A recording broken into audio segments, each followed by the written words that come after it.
The consensus here is that we're going to get a 25 basis point rate cut. If we get that, what happens? How do markets respond? And if we get a 50 basis point rate cut, how do markets respond to that?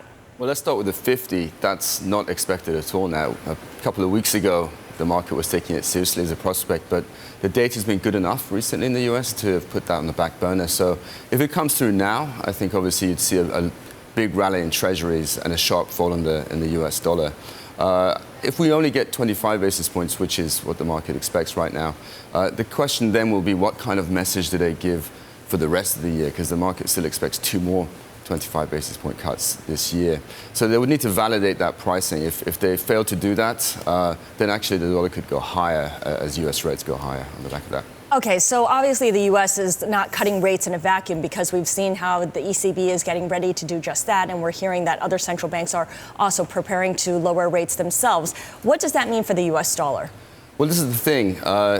Although you've had a very large move in rates across the world in the last 3 months or so, if you take the dollar, it's been in a range most of that time, reflecting the fact that everybody's doing the same thing. Everybody's cutting rates right now.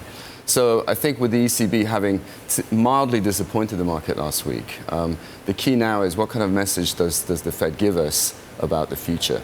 If they focus more on the fact that recent data has been fine in the US, the dollar could actually move materially higher, potentially. What's material? Well, let's say, within the tight ranges we have right now, even a 1% to 2% move is material against currencies like the euro, unfortunately.